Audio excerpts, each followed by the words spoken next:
Good morning, good afternoon, good evening, everyone. We are here on this Question Pro webinar series, and we're going to be talking today Beyond the Real, how synthetic data is transforming market research. And joined with me today is actually the star of today's webinar, Chris Robson. He is the VP of Managed Services here at Question Pro and an all-around market research guru, Chris, I would say. I am Dan Fleetwood, President of Research and Insights here at Question Pro. As I mentioned, Chris is going to be driving most of the webinar today. And what we're planning to talk with you today about is Chris is going to be covering three main areas of synthetic data. Does synthetic data even make sense? How does a typical large language model or LLM work? And also generating synthetic data from an LLM. There will be time at the end for Q&A. So when you registered, you submitted questions. We took a look at those. We compiled them, gathered the most relevant ones. So we will be covering those. However, please add your questions in the chat on whatever platform you're viewing this on.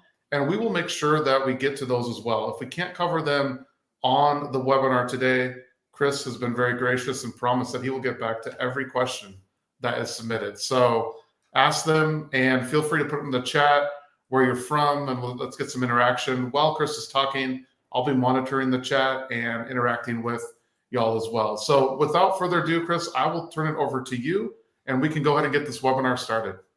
Excellent. Well, thank you, Dan, and I appreciate that. And I don't know about being a guru of market research, but what I will say is I've been around long enough that I've seen a few hype cycles and a few exciting changes in the market. And the question is always, are we just in a hype cycle or is this a fundamental change? Some of them are, some of them aren't.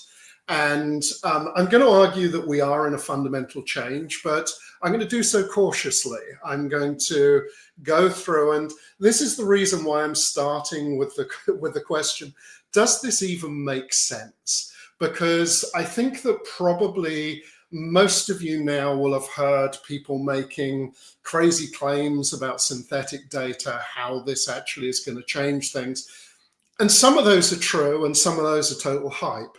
And what I want to do is to go through with you and hopefully give those of you who are watching an idea of how to work out when it's hype and when it actually makes sense. So there's a lot of there's a lot of kind of background to this, and I am going to step back a little bit rather than jumping straight into the hype. I'm going to step back a little bit and say, does it make sense? What do LLMs actually do?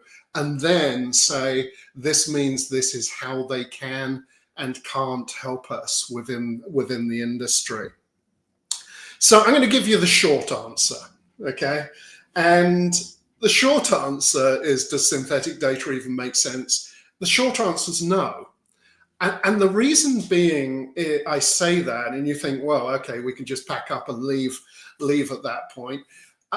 Because the way a lot of people are talking about synthetic data is they're saying, well, let's just go to our favorite LLM model. A lot of people use ChatGPT as kind of a shorthand for their favorite LLM model. But a lot of people are just saying, hey, I can type this prompt into ChatGPT and it can give me something that looks awfully like research data. So there we are. I've got synthetic data. That doesn't make sense. And the reason why that doesn't make sense is it's basically a circular argument, because if you say, hey, let's generate a bunch of data and then let's analyze that data to find out what the answer to our business question is, then you might as well just go to the LLM and ask it the question in the first place. And I'm seeing a lot of this circular reasoning where people are saying, hey, I can generate things that look like data. I can analyze it, and then I get my answer, and and that really doesn't make sense. So if you hear people talk like that, know that that doesn't really work, and you might as well just ask ChatGPT if you can get the same result. And I'll show you an example of this later. Then really the synthetic data part doesn't make as much sense. However, The longer answer, and the answer that I'm going to give in this webinar, is it does make sense under certain situations. And these certain situations are, you understand what the underlying technology does, how it knows things, and how we can use it to augment real data. Okay. You'll notice I use the term augment real data. You have to have data to augment, or somebody has to have the data to augment. In terms of, you can't just go to the model, and again, and I'll go into that in some details. But if you have that data to augment, this is an incredibly powerful tool. As a statistician, I'm actually amazed at this. For those of you, a quick statisticians aside, for those of you, the first time you came across bootstrapping, you said, oh my goodness, this is getting stuff for free. And then you realize the maths behind it and why it works. Very similar kind of experience here, that once you understand the math behind what's going on, you see why synthetic data makes sense. And I'll go into a little bit of that in this. And then the final one is that you're realistic about its possibilities and realistic about its limitations. Okay, this is not a, hey, turn everything off, we're never going to use panel sample again, we're never going to go and ask a survey again. Absolutely not. We still need that for many reasons, and we'll go into some of those. But if you are realistic about the possibilities and the limitations, then this is a phenomenally powerful addition to the research capabilities. So what I want to do is I want to step back a little bit, because a lot of people, their experience with what we call AI, what we call LLMs, large language models, their experience is with things like ChatGPT and Claude and the others, Copilot. And one of the things I want to say is, if you're using those and that's what your experience is, that's great. And you should be using those, and you should be using them in your day-to-day work. However, that's not going to get you to synthetic data. Okay. You're not going to get synthetic data just by stuffing prompts in ChatGPT. It doesn't work like that. There's a lot more to it than that. So, what we need to do is step back a little bit and say, well, what's the underlying technology here and why does it work? So what I want to do is to cast our minds back. And now, please put in the chat, in the comments, whatever platform you're using, do you remember this toy? Okay, some of you may well remember it. Some of you may actually have never seen it before. I'm probably showing my age a little bit. This came out, I think, in the early 2000s. But this toy was this 20 question toy. And if you've ever played with one of these, if you've ever been to a party where somebody was passing one around, these things were mind-blowing. That felt like magic. What happened is you would think of because it claimed it could read your mind, and the way it worked was you would think of an object, and you could go with something like a wooden mallet or something like that. It could be incredibly obscure. And then it would ask you a bunch of questions, the standard animal, vegetable, mineral, 20 questions type questions. And invariably, it would actually get it right. Okay, it would actually be able to guess. And when these things first came out, they were mind-blowing. Okay, they were very, very surprising that they could do so well. And it turns out that these little toys knew about 10,000 objects. Okay, and they would ask a bunch of yes/no questions. They actually had a simple neural net in there, so they were actually an early version of what we now call AI. You can call it machine learning if you wish, but basically it was a little neural net in there, and it would actually very quickly come down to what the thing was you were thinking about. And even though that was surprising, if you step back and think about it, If you ask 20 yes/no questions, then mathematically there are 2 to the 20 combinations, or actually 1,000,000 objects. So this thing could theoretically, within 20 questions, have identified 1,000,000 objects. And it's that power of compounding when we go by to the 2 to the 20 in this case, that actually is behind how some of these LLMs can actually seem to know so much. And basically, it's this idea of how are we compressing, how are we getting all that information, that knowledge into one system? So think about it. And this is something that I have been thinking about, and philosophically, if you want to know what keeps me up at night, the simple answer is 33 bits. Okay. Because if you had 33 yes/no questions, you could address over 8.5 billion objects. Those objects could be people. So theoretically, there are 33 yes/no questions which could identify every single person on planet Earth. Now, it doesn't quite work like that, okay? But this is something to think about. When we run a survey and we've got 50 questions in our survey, what mathematicians would say is we're horribly over-determined, okay? So, this idea that theoretically 33 yes/no questions could address everyone on the planet. Practically, no, we can't quite get there. But it gives us an idea of, we like to think, and we are all very unique, but it doesn't take a lot of data to express that uniqueness. Okay, that's the thing that I want people to understand. We are all unique, but theoretically, it doesn't take a lot of data to express that uniqueness. And this is part of what we're reaching into when we think about our synthetic data. So when you look at a modern LLM, I mean, like the ones between ChatGPT, so it's something like GPT 4.0 or 3.5. Typically, what happens is it takes the text and it embeds it into this large dimensional space, typically around 1,500 dimensions. This is a mathematical semantic representation of a piece of text or a document.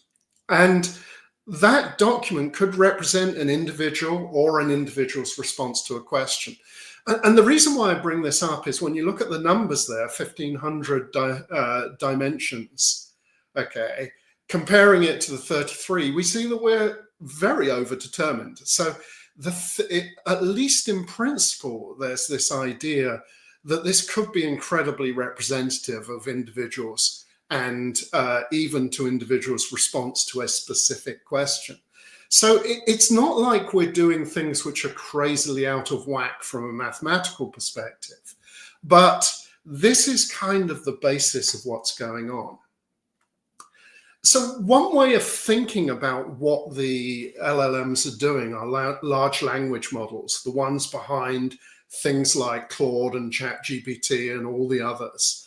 One of the ways of thinking of it is thinking of it as a compression scheme for a massive amount of information. Typically what happens is the way what we call the frontier models are trained is they have massive amounts of data thrown at them and they find a way to highly compress it, okay? Now, this is a simplification. It's not exactly how it works, okay? But as a way of thinking about what's going on, you can think of these models as an incredible amount of compression. It's what we call a highly lossy compression in the sense that you can't exactly recreate the training data. However, what happens is these are trained and based for optimizing plausibility. Now, remember that plausibility is what these things are trained on. We'll probably talk a little bit later about hallucinations and things, But people use the term hallucinations. I don't love the term, but it's the one that seems to have stuck.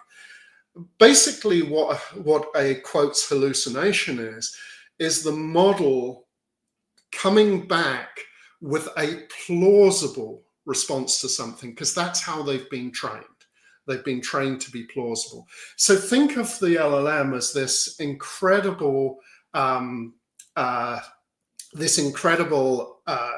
compression scheme of this massive amount of knowledge. And it's just that how it comes back is not always how you would want it to, and that's the lossiness.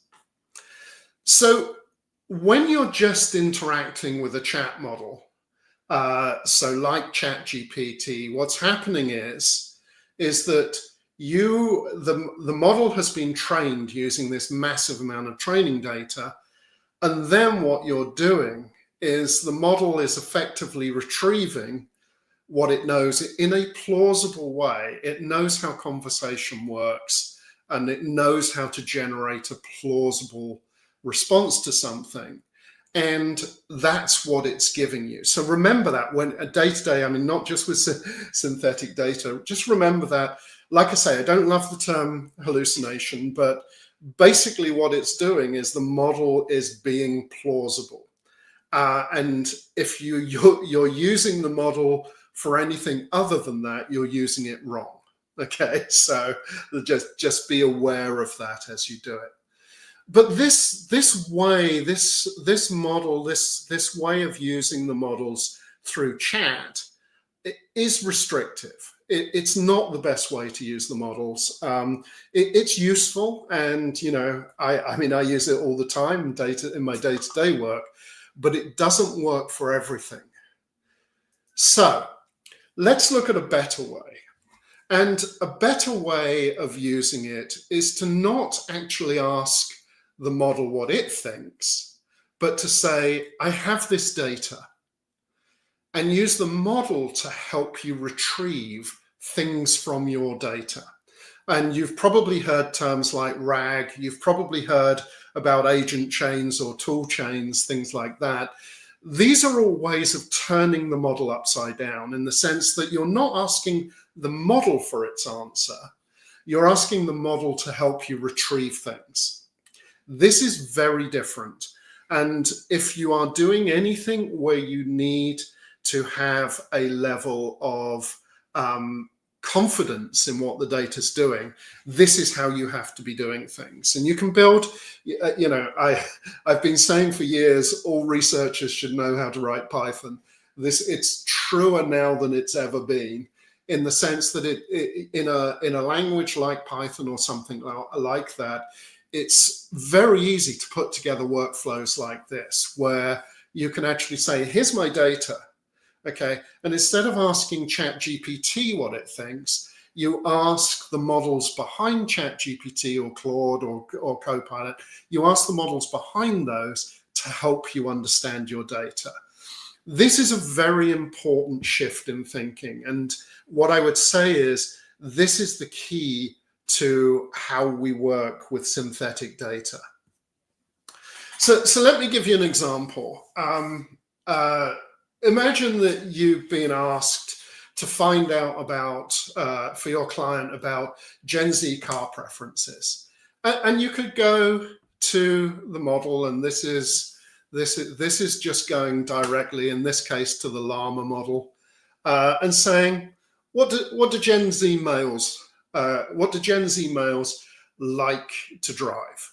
Okay, and this is a typical thing. And by the way, this is a useful thing to do if you're setting up a survey, setting up something you want to do. This is what we're all doing nowadays, is saying, hey, where do I start? And this is a great starting point if you wanted to do that. But if you've done this, you'll probably also know it's not particularly insightful. Okay, it's something that it's kind of a water cooler thing that you could say, if you walked to a water cooler, if you remember those of us who are older and remember being in offices, it's if you go to the water cooler and say, what do young people like to drive today, you're going to get an answer like this. So that's pretty much the level that this is giving. And so this is what happens when you just go to the model, in this case, llama. But if you just go to the model, this is the kind of thing you get. However, you can get more insights if you actually build what we call personas, which is to say you take real data from a real individual, all of their background, all of their things they care about, how they live, what they value, those kind of things. And you can see here, we've done that. We've got two very different personas. One is somebody who's quite urban and going to art school. The other is somebody who is very, very rural and working in a rural area. And you're going to get different answers. And this is where going to a persona that is based on real data actually starts to be interesting. Because you can see here, you would expect there to be different responses from a 20-year-old male who's in an urban setting to one who's in a rural setting. And even within the urban setting with different individuals, you would expect to get different responses. And in a rural setting with different individuals, you would expect to get different responses. And so what happens is we can build on top of the data we have. And you see, we've asked exactly the same questions here, but we're getting very different answers because we're building on top of real data. And so this brings us to this idea, and there are different names for this. The industry hasn't settled on a name. We call them cohorts. This idea of bringing together a large number of these personas and using the personas. So, you know, maybe you bring together 100, 1,000 of these personas, each one based on a real individual, on data from a real individual. But when we ask them things, we can start to talk to them as a group. And if you're beginning to be skeptical, don't just take my word for it. This is a recent paper a friend of mine pointed out to me the other day. And this is the kind of thing. So this is from Cornell. And this is an example of where basically they've done this. They created a cohort of just over 1,000 individuals. They created personas for those that cohort. They then asked the AI, the AI generated personas questions, and they also asked the original individuals, the real people, the same questions. And they were getting about 85% agreement between what the AI generated cohort was doing and what the real people did.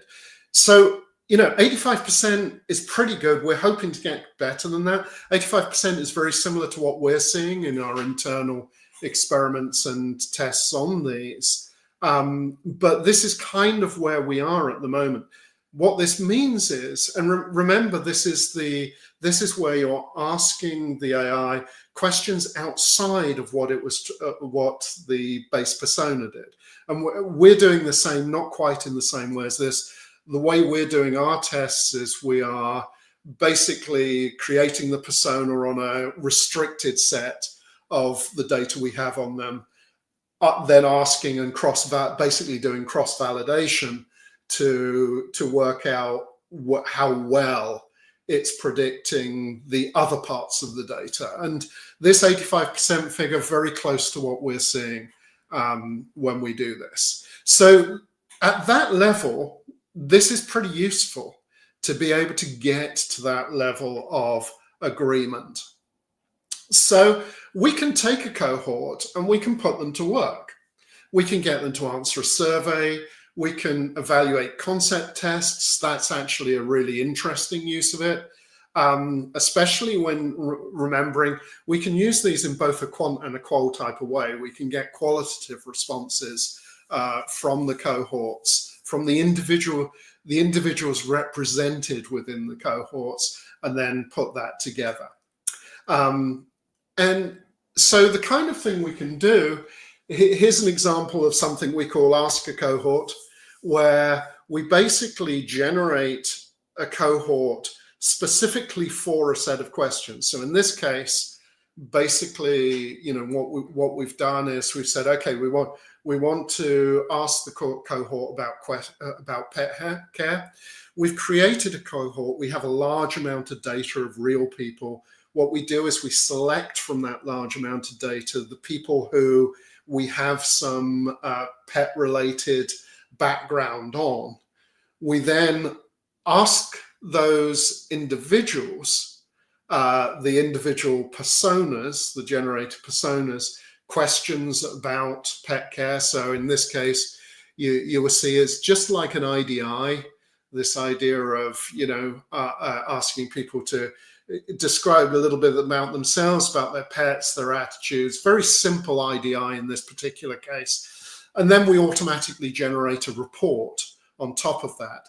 So what this does is, I'm a big quant guy, but I've always been a big believer in qual then quant. And in fact, I will go to my grave saying that's how research should be done, is qual then quant. Ideally qual quant qual, but anyway, qual then quant is a good practice for research generally. One of the things we're seeing here is having this virtual qual first is a good way to say, hey, do we understand this area well enough that we can then write a full quant survey? So this is one of the uses I would highly recommend is to do upfront qual. Maybe virtual qual, real qual, quant is the new gold standard for research, but actually this kind of approach of understanding is a great way to do it. So this is a bit of a busy slide, but you can see here that there are different ways we can work with these. On the top right, we can create the synthetic personas, and this is something I think a lot of people are doing. This is something we can all do. This is something we all should be doing, where we can actually generate a persona that we can actually have a chat with. Remember that personas in the market research industry have always been made up. Okay, we've created the Becky the soccer mum, okay, which isn't a real person, but is somebody that helps us bring a segment to life. And what this does is this actually allows us to really bring to life those segments or individuals that represent a certain part of our audience. Then we've got the Ask a Cohort, which is basically let's run qual against a cohort. Let's do a bunch of IDIs, automatically generate a report. And these reports are really useful. They're a great way to get started in a project and to say, hey, we're doing our due diligence of first understanding how do people talk about our product, those kind of things that you would usually do, doing them there. And then finally, as I say, we can use cohorts to answer a survey. And as long as you're very aware of that circular thinking that I mentioned at the beginning, this can be very powerful. This is not as accurate as using real people, but it's a great way to do a quick turn on something, maybe before we start to ask real people. And this is only going to get better. The state today is this is pretty good. This is pretty accurate. It's not the gold standard yet, but I don't think it will be long before it's close to. So finally, what are the challenges and the next steps? Now, the first one I've already mentioned, validation. We're seeing very positive validation of these. We still want to make sure what the boundaries of that are. I mean, how far away from the original data can you go before the data starts to get suspect. That's the kind of thing I'm working on at the moment, I'm worrying about at the moment, and try and say, what are the boundaries? When we're close to the original ones, we know we get very good results. And that's why having a very large data set to start with, which is what we do, we start with a very large amount of data that allows us to actually select the cohorts that are closest to what we want to do. So what are those boundaries?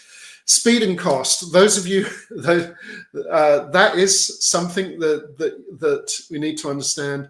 The frontier models aren't free.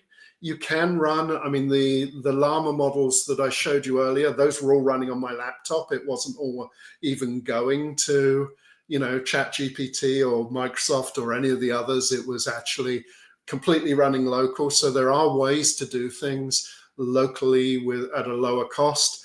There are also some smarter approaches if you understand some of the mathematics behind the LLMs and how to work with embeddings. Then actually you can make some of these go a lot faster and be a lot cheaper. But there is a cost element to this, despite what this is not free data. So just so people know. Representation, I think this is going to be a massive subject. I think that there's going to be a real opportunity to represent underrepresented and hard to reach groups. If you are just going to ChatGPT, you are getting the stereotype. Let me be very clear on that. If you ask ChatGPT about Gen Z, you are getting the stereotype of, because a lot of the data comes from Reddit. And have you been to Reddit? So that's what you need to understand. If you ask ChatGPT what do Latinas like, you are going to get the stereotype.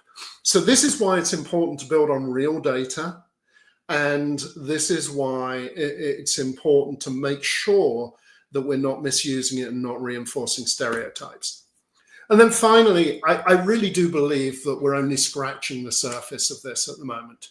I think there's going to be new uses. I have some ideas which I'm not talking publicly about yet, but certainly we will be talking publicly about them soon.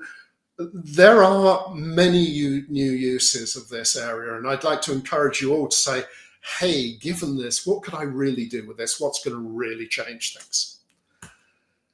So that's the deck. Hopefully we covered some of the areas that you were interested in, and I'll take some questions now. All right, thank you, Chris. There are definitely some questions. So I know people submitted some beforehand, but I kind of want to lean towards the people that submitted questions live while you were talking. So let's go to the first one. I think this one goes back to more of the when you're talking about the different data sets and what you need to include in there. So you can see here, Doug asks, what if your data is limited and you don't have huge amounts? Is that a problem? Like, does quantity of data matter? Yeah, so basically the interesting thing here is that more is better, always. Mm-hmm. Okay. However, having said that, if you've got some really good IDIs with the emphasis being on the in-depth bit, like if you have a 1 hour IDI, that's actually enough to build a persona from. Okay. So it's one of those scaling things. We are, for a lot of what we're doing, working with 50 to 100,000 responses on things, and that's great because there's all sorts you can do. However, if you have 10 IDIs and those are good in-depth IDIs, you can build personas from those 10. Okay, so it's one of those scaling things. A lot of data is always better. A small amount of data is a decent place to start. Got it. Makes sense. And then kind of related to that, I think this is more around when you were talking about the Cornell model and then similar tests and things that you've been running with synthetic data. You mentioned the 85%. Does that mean the AI data is only 85% accurate? How should that be interpreted? So what it means, yeah, good question. Because what it means is on a question by question basis, there's an 85% agreement with what the model, the AI persona model predicts a response would be to the actual one. Now that is on a what happens is what that means is kind of what we're doing is we're creating somebody who is what in the marketing technology area we would call a lookalike. This is somebody who looks alike this person and is very alike this person, but it's not exactly this person. So whether 85% is good enough for your use case, it depends on the use case. There are some use cases where that's dreadful and you would not ever want to do that. Right. But this has always been the case in research. I mean, if you're the government trying to understand the prevalence of heroin use in a particular area, that's always been, those of us who've done that kind of work know that's always meant very expensive sampling, very expensive approaches to it. You throw all the money to really try to understand that. If you're trying to understand what percentage of people think the new Mercedes car is cool, it's a lot cheaper sample. You know, it's horses for courses. So when we say it's only 85% accurate, it does mean that there's an 85% agreement between the lookalike that's generated and the real person. And then the question is, with knowing that, when is it valuable and when is it not? In some cases it won't be, in some cases it will be, yeah, this is really good.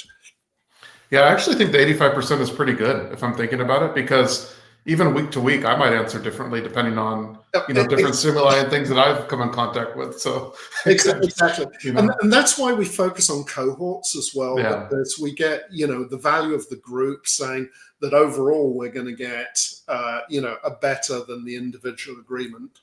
Yeah, makes sense. All right, I think Alan has a question here, which many of us have pondered and thought about. Is this going to make low incidence studies easier or to target? So his question is, how does this apply to very low incident target audiences in specific market or industries, i.e. like business decision makers for specific products and so forth? So yeah, what are your thoughts?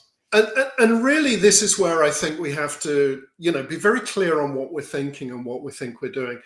The way today I would answer this is, think about this as a way of getting the most value out of the low instance data you already have.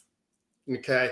In other words, it doesn't replace this. We are still going to have to run, in fact, probably more than ever now, we're going to have to run these low incidence studies and really talk to, we've all had to find decision makers. We all know that it's actually getting harder and harder to find some of those decision makers. So when we have data, what's important is that we use it to its fullest. And think of this as one way of using that data to its fullest. But it's not a magic wand. We can't suddenly say, hey, we've never been able to reach this group of people, so now we'll just create synthetic data and we're good. It doesn't work like that. However, if we have a small amount of synthetic data, we can actually get the most value out of that. And those of you out there who are Bayesian statisticians will be delighted to hear me say that, because actually that's effectively what we're doing. Awesome. Let's get to a few more here, if that's all right. I think it's almost the end of the webinar, but there's a lot of good questions, and I want to get to at least two more that I've seen come through. So Dan Womack, who is a good friend of Question Pro and attended our X-Day event this year, actually. So thanks for watching, Dan. He had mentioned a lot of the approach feels conceptually like marketing mix models or even lookalike models using sampling. Is he missing something, or what are some of those differences? No, you're actually spot on. I mean, the way that all of these, and I mentioned lookalike modeling. This is very much like lookalike modeling that's been used in the MarTech space for a long time. This idea of actually not just taking some data, but creating something that's like another person. So if you only know a few things about a person, you build a lookalike, and you say, what would that lookalike do? And this is very much what we're doing here. So very close to lookalike modeling. In terms of the market mix models, it's true that what this is doing is taking all the hints and the information we do have, and using those to optimize the probabilities of what somebody would choose to do or choose to answer or things like that. So there is definitely a lot of that. I mentioned jokingly the Bayesian work. A lot of this is really this idea of changing likelihoods, saying what are we doing that's more likely, and that's a very Bayesian way of looking at the world, and that's kind of what these are doing. So yeah, Dan, you're spot on. Cool, awesome. All right, let's do one more question here. And I think this is, when I saw this, I think a lot of people are wondering this, how does this work with blending synthetic responses with real responses to bolster sample size or, fill the gap, so to speak, on a particular study? What are your thoughts there, Chris? Yeah, so this is interesting. And, the problem, what we call the imputation problem of how do we impute if we don't have things. There's been some very sophisticated imputation techniques using neural nets or using random forests or other machine learning type approaches. And some of these approaches have been very, very positive.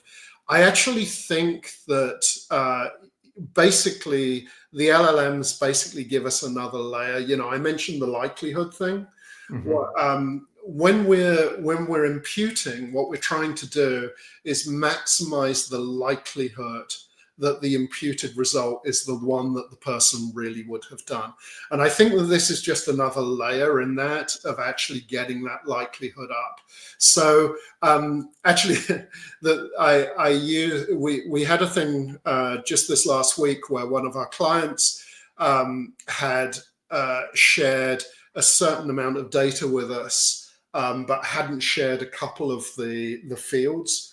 And we wanted to do that. So I actually used an LLM to impute those fields for demonstration purposes, so that we could demonstrate the dashboard with realistic looking data for demonstration purposes.